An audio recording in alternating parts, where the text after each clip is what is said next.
Mrs. Minister, ladies and gentlemen, dear friends, I'm very honored to speak here in Sofia.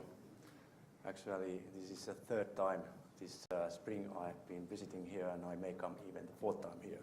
So I like very much Sofia, and certainly it's an honor to speak here to you.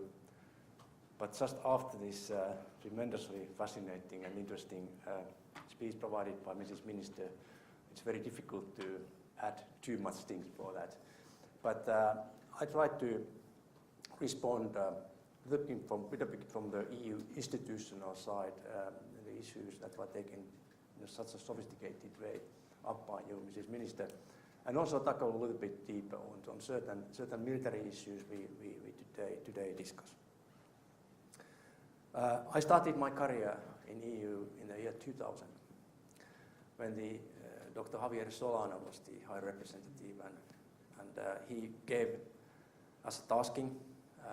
In spring we were only 7. He said that, gentlemen, we have a very ambitious task, almost impossible, but you cannot fail. And by the way, we need to proceed at the speed of light. Well, the speed of light was quite slow, I have to admit, for quite more than 10 years. But then, since 2012, the EU defense dimensions have been rapidly and gradually evolving and going forward. Also the fact that now the head of the states, head of the member states, have paid more attention to defense has been a tremendous boost. I wouldn't tackle the security environment too much, but perhaps a few points is worth taking up. It seems to me security and defense in the modern contemporary world are not necessarily two sides of the same coin anymore. Security as a notion is much broader and covers all the functions and levels of our society. And that's, by the way, I think the reason why the security or lack of security is one of the concerns our citizens have at the moment in our continent. And of course, we should mobilize all our tools to counter different type of security challenges we have today ahead of us. And that has paved the way for the EU as an institution to develop for her security and defense dimension, not exclusively military, but also the civilian side. I think that's one that is very important to keep in mind, and I think it also replies to the call of our citizens who lacks the security at the moment in Europe. To take approach to EU's security dimension, I think one can approach that via EU global strategy through 3 different dimensions. The, let me say, outer layer of that onion is I quite often say, promotion or defense of our common values. European values, Mrs. Minister, you took it up already: democracy, rule of law, human rights, in order to promote the European values and aiming at to maintain and preserve the rules-based world order. And that puts quite a lot of emphasis of the multilateralism vis-à-vis the unilateralism. The challenges of today's world in terms of security are such as no one can tackle them alone. And that outer layer, I don't, as a military person here, have not too much responsibilities, but it provides a solid basis. It's more territory or military terms, battlefield for the common foreign and security policy, where the soft weapons are diplomacy, economy, many other soft measures that are used to in order to promote European values. But if we come to the closer to European borders, then we come to the geographically the region that is surrounding Europe, where actually you can describe that we are defending or promoting our interests, European interests. This is a kind of the space or area where traditionally the Common Security and Defense Policy, CSDP, is implemented in terms of also the military activities, military missions, operations, and civilian ones as well. Not very far away in Bosnia-Herzegovina, we have one executive military operation still ongoing, as well as we have the EULEX in Kosovo. But of course, if I look my military perspective, the emphasis in recent years has been very much in African continent. Why? Because only by addressing the root causes of our challenges, like the illegal migration and other challenges coming from there, is to address the root causes of the problems. That we cannot do it by protecting physically our borders, but we need to go deeper. Therefore, we have military training missions under my command. My second hand is the op commander of the non-executive EU training missions. Is to contribute to peace and stability and build up the defense structures in the respective countries in order to allow the development going on. That's an investment. We are not doing militarily owned. That's a space for the EU's integrated approach, where all the EU's civilian tools, Commission competencies, member states, also our partners, UN, even NATO to an extent, and United States are present. We need to do it together. It's a long-term investment.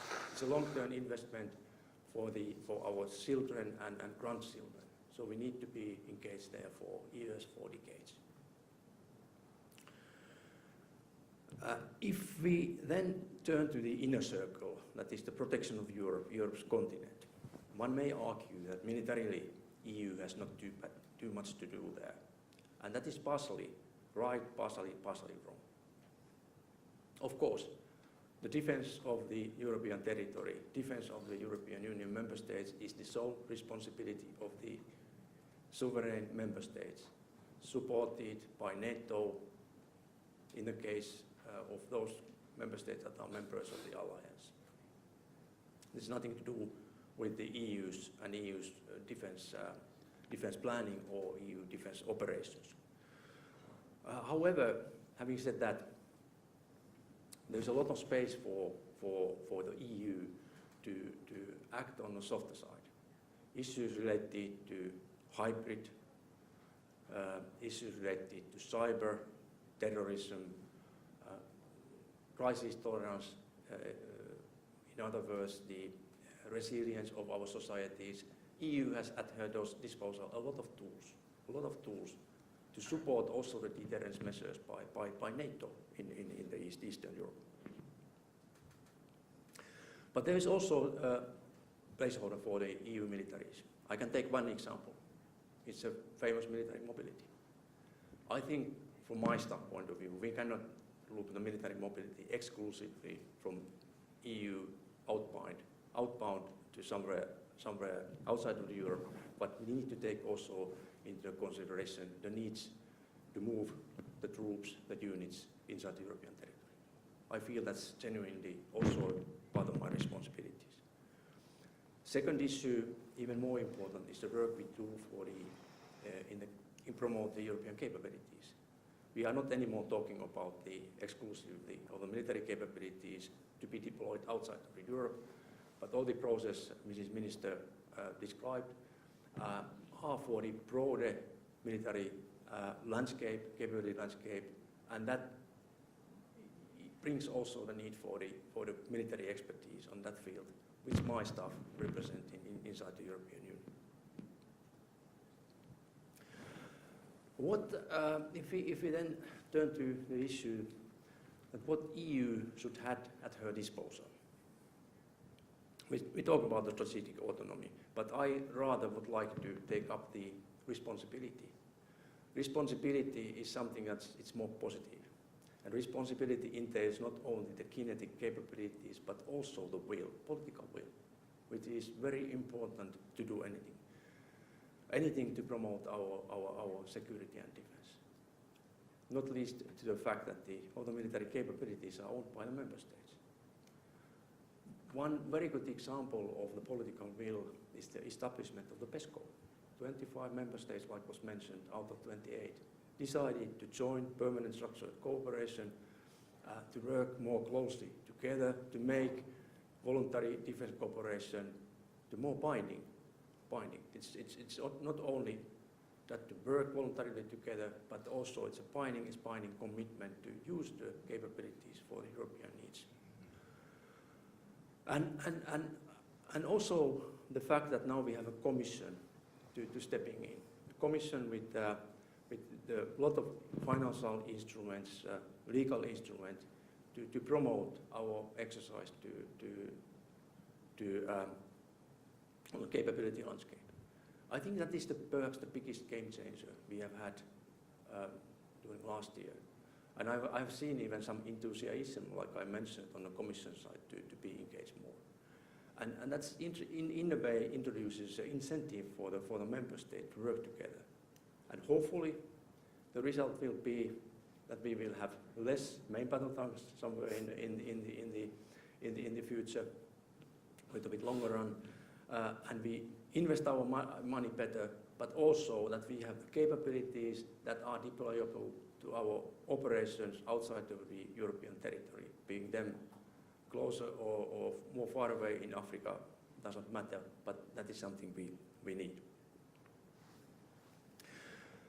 Then another sensitive issue is the command and control. It has been in a way a kind of this swear word, which has been misused in many fora, many times. I think that I need to be very clear. What we are aiming at on the EU side is not copy and paste NATO command structures. We don't need them. We are not for the collective defense. We don't need the robust 24/7 capabilities to command and control big military units and formations. It's not for us. But we need something that is more permanent. We need permanent planning capabilities to plan civilian and military operations based on the decision made our political masters in EU. We need also more permanent capability to plan and command executive operation, should executive operation be established.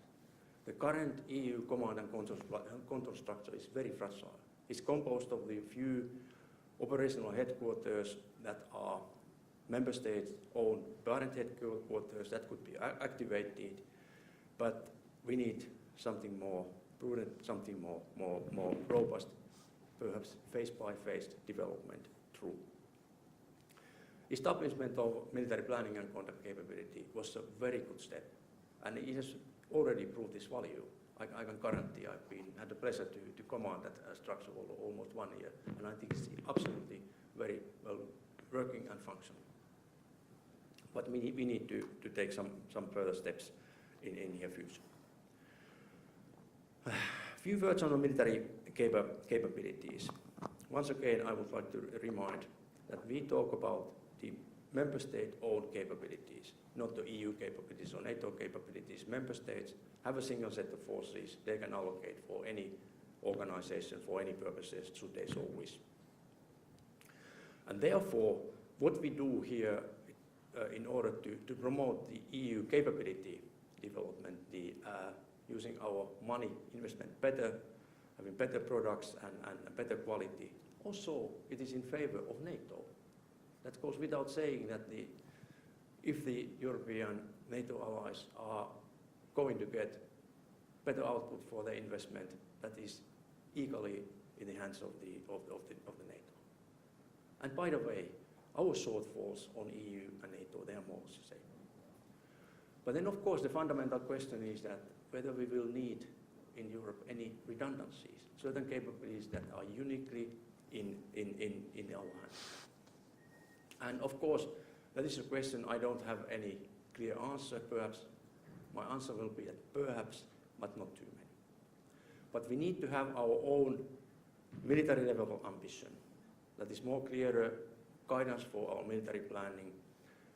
So we need to have also the capability to have a robust peacekeeping, peace enforcement force outside of the European territory, perhaps more than the battle groups, but perhaps less than the 6,000 troops defined by the EU headline goal. So the margins are left and right there. On process side and what NATO is doing, I think it is a fundamental prerequisite for us to be as much transparent with NATO as we can be, and we have been.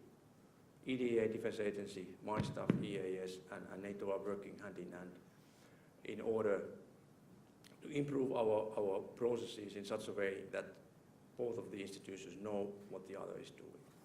And that's fundamental importance. There is still some place for the improvement, but the start has been very promising. But also, if I look from my point of view, to tackle the complicated capability landscape, member states, and I feel the very same, need to have some military expertise also present at Brussels level to support the work the other institutions are doing, notably my staff. And if I may conclude, I firmly believe that on the defense issues at the moment in the broad spectrum, EU is in a driver's seat. And that's about the EU's responsibility that also our transatlantic friends have asked Europe to perform. It's a responsibility, and we need to reply. But of course, we cannot do it alone. No one can do it alone, like I mentioned. Therefore, the cooperation with other multilateral organizations, being them African Union, NATO, United Nations, is important, as well as with our American friends. To face tomorrow's and today's challenges in security, we need to work together. That's the only key to success. Thank you. Thank you.